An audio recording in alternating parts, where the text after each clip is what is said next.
Hi friends అందరికీ, నా పేరు జగదాత్రి. ఈరోజు నేను స్టోరీ చెప్పుకుంటున్నాను. అనగానే ఒక ఊరిలో ఒక రైతు ఉన్నాడంట. ఆ రైతు పేరు పుల్లయ్య.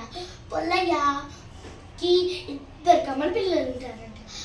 పెద్దమ్మాయి పేరు మిని, చిన్నమ్మాయి పేరు టీని. మిని టీని ఇద్దరు కలిసిమెలిసి ఉంటారంట. అయితే కలిసిమెలిసి ఉండేసరికి ఒకరోజు మా నాన్న స్కూల్ నుంచి తీసుకురావడానికి లేట్ అయిందంట. లేట్ అయ్యేసరికి వాళ్ళిద్దరు మిని టీని వాళ్ళ నాన్న పైన అలుగుతారంట. అలిగేసరికి వాళ్ళ స్కూల్లో టీచర్స్ కోఆపరేటింగ్ బుక్స్ తెమ్మంటారట.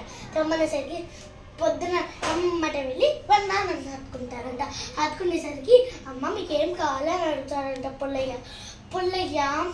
పుల్లయ్యకి మిని టీని నాన్న మాకు ఏమొద్దు, Hindi cooperative, English cooperative, Telugu cooperative, మాకు అన్ని కోఆపరేటివ్స్ కావాలి నాన్న, లేకపోతే టీచర్స్ రేపు పొద్దున్న స్కూల్లో కొడతారంట అని అడుగుతారంట.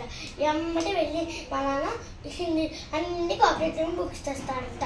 తెచ్చేసరికి వాళ్ళు రేపు పొద్దున్నకి సాయంత్రానికి ముగ్గురు కలిసిమెలిసి ఉంటారంట. The end. Like, share. మా స్టోరీ కనుక మీకు నచ్చినట్టయితే లైక్ చేయండి, షేర్ చేయండి and subscribe to my channel.